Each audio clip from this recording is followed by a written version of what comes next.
এই দেখুন বন্ধুরা, আজকের বৃহস্পতিবার সকালবেলা বৃহস্পতিবারে মা লক্ষ্মীকে পুজো করা স্টার্ট করে দিয়েছি। মায়ের ঘট প্রতিষ্ঠা করছি। আর এখানে দেখুন আম পাতা, তারপরে হচ্ছে কলা, তারপরে হচ্ছে পান, সুপুরি, সব কিছু দিয়ে ওনাকে দিচ্ছি। আর এটা দেখুন পদ্ম এনেছে আমার কর্তা, পদ্ম দিয়ে দিলাম। এবার মালা পরিয়ে দিচ্ছি নারায়ণকে, লক্ষ্মীকে, মা লক্ষ্মীকে, নারায়ণকে, সবাইকে মালা পরিয়ে দিলাম। ওদিকে আমার গোপু সোনা বসে আছে, গোপু সোনাকেও পরিয়ে দেবো। সবাইকেই মালা পরিয়ে দিই। এই দিন অনেক মালা নিয়ে আসে আমার কর্তা, সেই মালাগুলো দিয়ে ঠাকুরকে সব সাজিয়ে, আমি একটু ঠাকুর পুজো করতে ভালোবাসি, তাই জন্যে ঠাকুরের সব মালা টালা মঙ্গলে শিবেশ্বর ভক্ত সাধিকে শরণ্যে ত্র্যম্বকে গৌরী নারায়ণী সৃষ্টি শিতি বিনাশনম শক্তিভূত সনাতনী ঘনশ্রয় নারায়ণী শিবায় নমঃ শিবায় নমঃ শিবায় নমঃ সর্বমঙ্গল মঙ্গলে শিবেশ্বর ভক্ত সাধিকে শরণ্যে ত্র্যম্বকে গৌরী নারায়ণী। হে কৃষ্ণ করুণা সিন্ধু দীনবন্ধু জগৎপতে গোপীশ্বর গোপীকান্ত রাধা কান্ত নমস্তুতে।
দেখুন বন্ধুরা, পুজো কমপ্লিট করে ফেললাম। এরপরে চলে যাব রান্নাঘরে। বৃহস্পতিবার এমনি সময়টা বেশি লাগে পুজো করতে, আমার মৌও করে, কিন্তু আমার একটু করতে অনেকটাই সময় লেগে যায়। আর এরপরে চলে যাব রান্নাঘরে। হ্যালো বন্ধুরা, গুড মর্নিং। সবাই কেমন আছেন? আমি তো ভালো আছি, নিশ্চয়ই আপনারা ভালো আছেন। এই কামনা করেই আমি ব্লগটা শুরু করলাম। শাশ্বতীস ডেলি ব্লগে আপনাদের সবাইকে জানাই স্বাগত। আজকে বৃহস্পতিবার, একটা ব্যস্ততম দিন। অনেকক্ষণ ধরে পুজো আচ্ছা করার পর এবার রান্নাঘরে ঢুকে পড়েছি সরাসরি। এই যে কড়া বসিয়ে দিয়েছি। আজকে হবে কলমি শাক ভাজা আর মাংস, আর শুক্তো ফ্রিজে রয়েছে, সেটাকে একটু গরম করে খেয়ে নেওয়া হবে দুপুরবেলা। ব্যাস এই, তাহলে আজকে ব্লগটা দেখতে থাকুন, আশা করছি ভালো লাগবে। যতটা পারবো ভালো লাগানোর চেষ্টা করব, ঠিক আছে? দেখতে থাকুন তাহলে। তেজপাতা দিয়ে দিয়েছি, আর এইবারে তেলটাও গরম হয়ে গেছে। কলমি শাকটা ছেড়ে দিলাম। কলমি শাক যা পিনাটি কিনেছিলাম 10 টাকা দিয়ে, তার থেকে বাদ গেল আরো বেশি, হয়ে গেল একটুখানি। আমি তো ভেবেছিলাম অনেকটা হবে, কিন্তু সে বাচ্চার দিয়ে এইটুকুনিতে হলো। পাকা পাতা, পোকা পাতা এইসব বাদ দিয়ে বন্ধুরা এইটুকুনি হয়েছে। আমার কর্তা বলছিল এত কিনছো কেন, এত কিনছো কেন? আর এই দেখুন ওইটুকুনি হয়ে গেছে। যাই হোক, এইভাবেই করি। আর এই অল্পই ভালো, কেউ খাবে না রাত্রিরে, তো ছেলে খাবে না, এখন ভাত খেয়ে চলে গেছে। রাত্রিরে আমাদের শাক খাওয়া হয় না, শাক খেতে নেই, রাত্রিরে আমরা শাক খাই না, খেতে নেই বলে, জানি না, ছোট বয়স থেকে শুনে এসছি। কেন খেতে নেই সেটা জানি না বন্ধুরা, কিন্তু খেতে নেই এটাই জানি। আর জেনে খারাপ তো কিছু হয়নি, খেতে নেই, খাই না। যাই হোক, এবারে শাকটায় নুন এবার দেবো। নুনটা দেওয়া হয়নি, নুনটা কোথায় রাখবো? নুন দিয়ে দেবো অল্প করে, কারণ বেশি নুন দিলে আবার শাকে ভালো লাগে না। এই মিষ্টি দিয়ে দিয়েছি, আমাদের মিষ্টি ছাড়া শাক কেউ খাবে না। হ্যাঁ, এই অনেকে খায় না, ও আমরা একটু খাই তাই দিই। ঘটিরা একটু মিষ্টি বেশি খায় জানেন বন্ধুরা, ঘটিরা মনে হয় একটু মিষ্টি বেশি খায়। তাই এই হচ্ছে বাবা, গোবিন্দর মা এসে গেছে। ওই যে আমার হাতে হাতে একটু কাজ করে, আহা একটু কাজ করছে। ওই দেখুন, ওই কলমি শাক কেটেছি, কত বাদ গেছে দেখুন। এই দেখুন, এক হাঁড়ি পাতা, পোকা পাতা, মোটা মোটা ডাঁটা, এইসব বাদ দিয়ে এই কটা মোটে হয়েছে, ওই যে কটা করলাম জানেন। আর আজকে বৃহস্পতিবার ছিল, ওই যে পুজো হয়ে গেছে, আলু নিভিয়ে দিয়েছি, আর ঘরের মোটামুটি কাজ কমপ্লিট। কাজের বউ যে সে ঘর মুছে দিয়ে গেছে, গোবিন্দর মাও সকালে বাসন খানিকটা মেজে দিয়ে গেছে, আবার এসছে এই রান্নার বাসন টাসন যেগুলো থাকবে সেগুলো মাজবে। আর এই রান্না করলে আজকে না অনেকটা কাজ আমার শেষ হয়ে যাবে। একটা কাজ কি কম হয়েছে বলুন তো, এখন জামা কাপড় ভাঁজ করতে পারছি না এই ওয়েদারের জন্য। এই তো ইলশিগুড়ির মতো বৃষ্টি হয়েই যাচ্ছে, আর টুকটুক টুকটুক করে পড়েই যাচ্ছে, বাইরে কিছু দিতে পারলাম না। একবার দিয়েছিলাম, একটু রোদ্দুর রোদ্দুর ভাব হয়েছিল, আবার সব তুলে ফেলতে হলো। কি করব, বৃষ্টি এসে গেল, আবার ছেলে বেরোলো, অফিস গেল, নাতনি স্কুল চলে গেছে, এবার আসবে কিছুক্ষণ বাদে। দেখি, মৌয়ের শরীরটা ভালো না, মৌয়ের পেটটা গন্ডগোল করেছে খুবই। কালকের একটু বমি টমি করেছে, তারপরে পেটটা ছেড়ে দিয়েছে, মানে কষ্ট হচ্ছে এই আর কি। আর তাহলে দেখতে থাকুন ব্লগটা। আমি একটু শাকটা কমিয়ে দিলাম, দিয়ে আস্তে ধীরে সুস্থে হোক, আর এদিকে কাজগুলো সারি। আর মাংসটা ওখানে ম্যারিনেট করে রাখা আছে, এই দেখুন, এই দাঁড়া দেখাই। টক দই দিয়ে মৌ মাখিয়ে দিয়ে গেছে, এই যে টক দই দিয়ে একেবারে মাখানো রয়েছে, এটাকে একেবারে বসিয়ে দেবো। হ্যাঁ, দেখতে থাকুন। এখানে দেখুন, আলুগুলোকে, মাংস হবে তো তেল দিয়ে দিয়েছি, আলুগুলোকে ভালো করে ভেজে তুলে নিচ্ছি। এখানে দেখুন আলু কটা ভেজে তুলে নিয়েছি বন্ধুরা। এখানে এবার এই যে এলাচ, তারপরে দারচিনি, লবঙ্গ, এইসব সব দিয়ে দিলাম। দিয়ে এবার রসুন বাটাটা, রসুনটাকে একটু থেঁতো করে রেখেছি, সেইটা আবার দিয়ে দেবো। বাবা কি ফাটছে, এই দিয়ে দিলাম। রসুনটা না একটু থেঁতো করে দিলে বেশ গন্ধটাও ভালো হয়, আর খেতেও ভালো হয়। আর এই হচ্ছে বাটাটা দেব, পেঁয়াজ বাটা, তারপরে হচ্ছে এর মধ্যে সব কিছু দেওয়া আছে। একটু রেখে দিচ্ছি, সয়াবিনটা করে রাখবো রাত্রির জন্য, আর একটু পেঁয়াজ দিয়ে করবো তো ওই জন্য। আর যেটুকু যতটা দরকার ততটা মাংসেতে দিয়ে দিলাম। এই যে এবারে এটাকে ভালো করে কষে নেবো, নিয়ে এবার আদা দেবো। এই যে আদাটা দিয়ে দিচ্ছি যত পরিমাণ দরকার, তো আদা রেখে দিলাম। আবার সয়াবিনটাই দেবো। গোবিন্দমা একটু সয়াবিনের একটু আলু কেটে দিও না গো। হ্যাঁ, গোবিন্দমাকে বললে আমার করে দেয়, জানেন তো, জানেন তো আপনারা সবাই জানে বড় বউয়ের হাতের এই অবস্থা, যাক একটু করে দিই। আচ্ছা, এখানে নুনটা দিয়ে দিচ্ছি, বেশি নুন দিলে না, এই নুনটা একটু দেখছি খুব এক একটা নুন না একটু মানে খরতা একটু বেশি, তাই না গো? থাকে মনে হয়, কি জানি না, এটা টাটা। মানে নুনটা একটু বেশি হয়ে যাচ্ছে, অল্পতে দিলেও বেশি হয়ে যাচ্ছে। যাই হোক, এখানে এই দিয়ে দিলাম। এবার দিয়ে দিচ্ছি হলুদ, এবার দিয়ে দিচ্ছি কাশ্মীরি লঙ্কাটা একটু বেশি করে দেবো কালারটা হওয়ার জন্যে। আর এখানে একটুখানি জিরে আছে, জিরেটা দেবো, অল্প দিয়ে দিলাম। দিয়ে একটু নাড়াচাড়া করে নেবো, তার একটু তেলটা ছাড়ুক, তারপরে ঘুরে আস। এই পাশে দেখুন বসিয়ে দিয়েছি, সয়াবিনটা বসিয়ে দিচ্ছি, আর আলুও দিয়ে দেবো, দিয়ে একসঙ্গে বসিয়ে দেবো। আর এদিকে চলছে সেই মাংসটা কষা, মানে মাংসটা সেই চাপা দিয়ে রেখে দিয়েছি কষিয়ে, সেই অবস্থায় চলছে। আর দেখুন ওদিকে গোবিন্দমা ওই কলমি শাকের এগুলোকে পরিষ্কার করে দিচ্ছে। আর এদিকে নাতনি আসবে বলে এসিটা চালিয়ে দিচ্ছি, আর তারপরে কারেন্ট অফ হয়ে গেল। যাই হোক, এইখানে সোফা টোফাগুলো সব পরিষ্কার করে ফেলেছি দেখুন। হ্যাঁ, ওইটা মৌয়ের ব্যাগ আর আমার ট্রাইপডটা রাখা আছে। আর ওদিকে নাতনির এসিটা চালিয়ে আমি ঘরটার দরজাটা বন্ধ করে চলে আসবো। বন্ধুরা একটু হরলিক্স খেয়ে নিচ্ছি। হরলিক্সটা না পড়ে পড়ে নষ্ট হচ্ছে।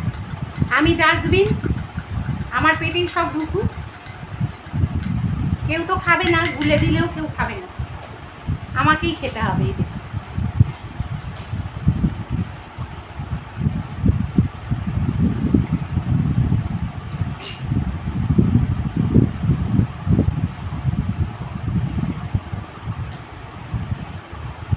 এখানে দেখুন মাংসটা হচ্ছে, আর এখানে সয়াবিনটা বসিয়ে দেবো।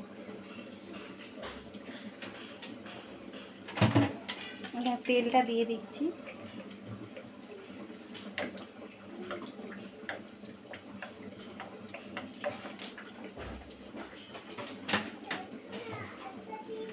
তেজপাতা, এখানে দেখুন ফোড়নটা দিয়ে দিয়েছি, আর জিরে ফোড়ন আর তেজপাতা দিয়েছি। আর এদিকে মাংসটা কষা চলছে, হয়ে এসছে, মানে শেষের দিকে প্রায়, কারণ নাতনি খাবে, স্কুল থেকে এসছে। আর এদিকে পেঁয়াজটাকে দেখুন ছেড়ে দিলাম। এটা পেঁয়াজ, লঙ্কা, টমেটো এগুলো বাটা আছে, যেটা আমি মাংসেতেও দিয়েছি। আর এখানে একটু রসুন বাটা দিয়ে দিচ্ছি, আর আদাটা যেটা ছিল সেটা ওর মধ্যে দিয়ে দেবো। আদা একটুখানিই ছিল, সেটা দিয়ে দিলাম। আর এখানে জিরে, তারপরে ধনে, তারপরে কাশ্মীরি লঙ্কার গুঁড়ো, তারপরে হলুদ সব দিয়ে দিলাম, নুনটাও দিয়ে দিলাম, মিষ্টিটাও দিয়ে দিচ্ছি। দিয়ে এবার একটু নাড়াচাড়া করে নেবো, কষে নিচ্ছি। দেখুন এখানে দেখুন একটু টমেটো সস দিয়ে দিলাম। সয়াবিনের এতে বেশ মিষ্টি মিষ্টি টক টক বেশ ভালো লাগে না সয়াবিনটা খেতে, ওরকমভাবে করলে।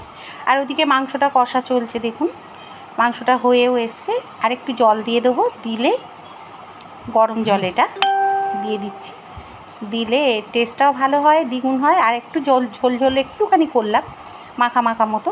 আর এখানে দেখুন পেঁয়াজটা হয়ে এসছে, এইবার সয়াবিনটা ঢেলে দিলাম। সয়াবিন আর আলু একসঙ্গে দিয়ে দিলাম, একটু তাড়াহুড়ো করছি কেন অনেকটা দেরি হয়ে গেছে, 12টা 12:30 বাজে, ওই জন্য তাড়াতাড়ি করে নিচ্ছি। আর এটা রাত্রিরের জন্য করে রাখছি, আর মাংসটা দুবেলাই হয়ে যাবে, এই জন্যে। তারপরে সয়াবিনটা দিয়ে ভালো করে কষে নিচ্ছি। আর এখানে গরম জল, যেটা আদার কৌটোটা ছিল, ওর মধ্যে একটুখানি আদা ছিল বলে দিয়ে দিলাম, আর এর মধ্যে গরম জলও আর একটু দিয়ে দিলাম, দিয়ে একটু কাই মতো হবে তো। আর ধনে পাতা না একটুখানি ছিল জানেন তো ঘরে, যাতে সেটাকে মিশিয়ে দিলাম ওর সঙ্গে। আমরা মাংসেতে না ধনে পাতা খুব একটা প্রেফার করি না, ভালোবাসি না খেতে, গরম মশলাটাই প্রেফার করি। আর ধনে পাতা খুব একটা পছন্দ করি না, কসুরি মেথি এগুলো ভালো লাগে। এখানে একটু ঘি দিয়ে দিচ্ছি, যেহেতু গরম মশলা নেই বাড়িতে, মাসকাবাড়িটা গরম মশলাটা মানে আনবে, এখনও আনা হয়নি। আর এখানে আর একটু জল দিয়ে দিচ্ছি, দিয়ে একটুখানি নাড়াচাড়া করে নিয়ে এবার নাবিয়ে দেবো। আর এদিকে দেখুন সয়াবিনটা হয়েই গেছে প্রায়, এবার নাবিয়ে দেবো, আর মাংসটাও তারপরে নাবিয়ে দেবো। আর সয়াবিনটার নুন মিষ্টিটা একটুখানি আমি চেখে দেখে নিচ্ছি, আর মাংসটারও তাই একদম পারফেক্ট হয়েছে, কোনো অসুবিধে নেই। এবার একটু ফুটতে দিয়েছি, এক্ষুনি নাবিয়ে দেবো। আর মাংসটাও হয়ে গেছে, একটুখানি নুন কম হয়েছে বোধহয়, হ্যাঁ ওই জন্য নুন একটু দিয়ে দিলাম, দিয়ে একটু নাড়াচাড়া করে নেব। নিয়ে এই দেখুন আরেকটু জল দিলাম, দিয়ে জলটা না বুঝে বুঝে দিচ্ছিলাম, কারণ এক কাঁড়ি জল দিয়ে দিলে না ঝোল হয়ে যায়, ভালোবাসে না আমাদের কেউ, ওই জন্যে অল্প করে করে দিচ্ছি। আর গরম মশলার বদলে এখানে দিয়ে দিলাম ঘি। ঘি গরম মশলা একসঙ্গে পড়লে কিন্তু খাসির মাংসের মতো গন্ধটা বেরোয়, সেটা আর হয়ে উঠলো না। এখানে দেখুন সয়াবিনটা হয়ে গেছে, নাবিয়ে ফেলেছি, আর এখানে মাংসটাও হয়ে গেছে, এবার নাবিয়ে ফেললাম। আমার এদিকে রান্নাঘরের রান্না কমপ্লিট হয়ে গেছে। এবারে গোবিন্দর মা পরিষ্কার করে নেবে, আর নিচ থেকে অফ করে দিলাম। আমার এদিকে কাজ রেডি, সয়াবিন রেডি, আর এদিকে ভাতটাও হয়ে গেছে আগেই। তাহলে দেখে নিন ফাইনাল লুকটা, মাংস, সয়াবিন, ভাত আর শাক ভাজা। এবার দেখুন ডাইরেক্ট চলে এলাম, আরও টুকটাক কাজ ছিল সেগুলো সেরে নিলাম, নিয়ে এবার চলে এলাম একদম আলমারিটা আজকে একটু গোছাতে। আজকের আলমারিটা একটু লন্ডভন্ড হয়ে গেছিলো বলে একটুখানি মানে গুছিয়ে ফেলছি। দেখতে থাকুন কীরকম লাগে, ফাইনাল লুকটা আপনাদের দেখাবো কীরকমভাবে গোছালাম। গোছানোই আছে মোটামুটি, তবুও ওপরগুলো একটু গুছিয়ে নেব। নয়ন সরসী কেন ধরেছে জলে, কত কি রয়েছে লেখা কাজলে কাজলে,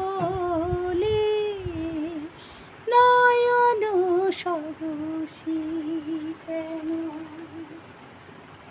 বেদনার কলি তুমি নাও ভালোবেসে বধূ। বন্ধুরা একটু গানটাও শুনিয়ে দিলাম। আমার কর্তা দোকান থেকে এসে বসে শুনছে আমার পাগলামি। যাই হোক, এখানে সব গুছিয়ে ফেললাম। এদিকটা গোছানো হয়ে গেছে, আলমারি এদিকটাও গোছানো হয়ে গেছে, এটাও গোছানো হয়ে গেছে, এই দেখুন গোছানো হয়ে গেছে। আর নিচের পোর্শানে কিছুটা গুছিয়েছে, এটা আবার পরে দেখাচ্ছি, দাঁড়ান ক্যামেরাটা একটু ডিস্টার্ব হচ্ছে আমার। আর এই সবগুলো গুছিয়ে নিচ্ছি। তাহলে সবটা গুছিয়ে নিই, গুছিয়ে নিয়ে তারপরে আবার ফেরত আসছি। তার আগে একটু চা খেয়ে নিই, আমার তো যখন তখন চা।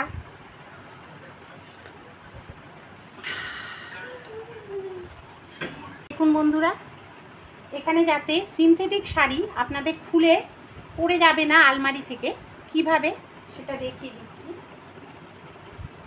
অনেকেই জানেন, কিন্তু যারা জানেন না তাদের জন্য এই টিপসটা।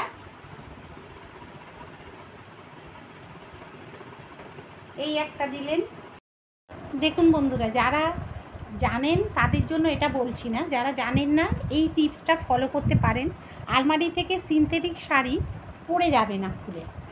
এই দেখুন কীরকমভাবে প্রথম এই যে পুরো শাড়িটাকে একটা শাড়ির সাইড একটু এরকমভাবে ঢুকিয়ে নিতে হবে। এই দেখুন এইভাবে একটা সাইড এইভাবে উল্টো করে ঢুকিয়ে নিতে হলো।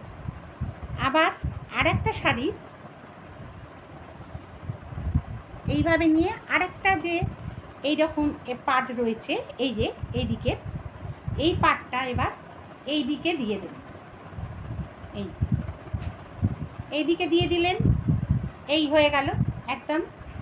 আর যদি মনে করেন যে খুলে পড়তে পারে, এখানে একটা ক্লিপ লাগিয়ে দিতে পারে। ক্লিপটা লাগালে কিন্তু আর নড়বে না, একেবারে সেটে বসে থাকবে। আমার এটা পড়ছে না, তাই জন্যে আমি এটাই আপনাদের দেখালাম। এই যে দেখুন একদম সুন্দর এ হয়ে গেল, ভাঁজ হয়ে গেল। এই রকমভাবে যদি রাখেন, কোনো মতেই শাড়িটা কিন্তু এরকম এরকম এরকম যাই করুন না কেন কিছুতেই পড়বে না। আমি এইভাবেই আলমারিতে গুছিয়ে রাখি। আরেকটাও দেখিয়ে দিচ্ছি, দেখুন কিভাবে করতে হবে। ধরুন এই শাড়িটা, এই শাড়িটাও দেখিয়ে দিচ্ছি আর একবার।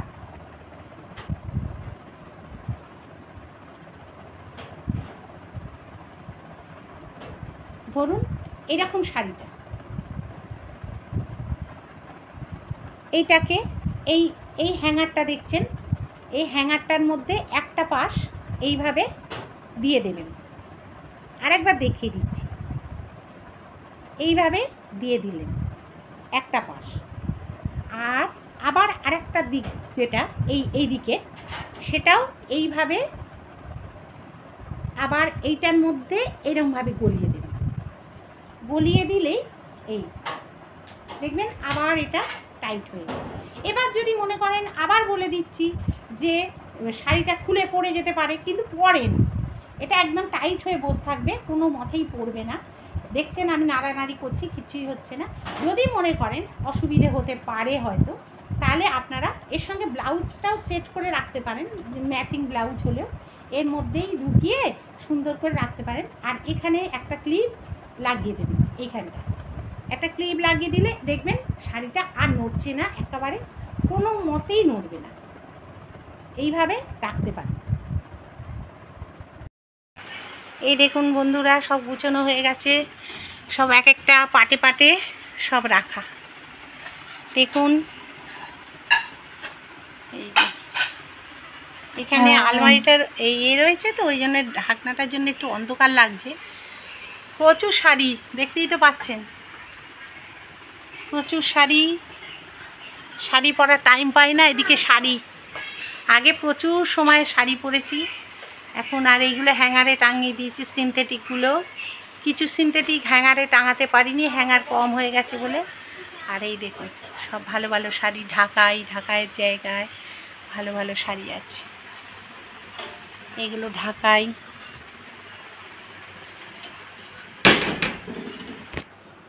তাহলে এটা দেখলেন, এইগুলো দেখলেন।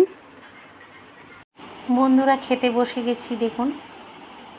আর যদি একটু ব্লগটা ভালো লাগে সাবস্ক্রাইবটা করে দেবেন প্লিজ। আজকে বৃহস্পতিবার বলে দেখুন সন্ধেবেলা সন্ধে দিয়ে দিলাম ঠিক টাইমের মধ্যে। আর যদি কোথাও একটুও ভালো লাগে বন্ধুরা, আজকের এখানেই ব্লগটা আমি শেষ করছি। কোথাও যদি একটু ভালো লাগে লাইক শেয়ার কমেন্ট অবশ্যই করবেন, আর এই বন্ধুকে পাশে রাখার চেষ্টা করবেন।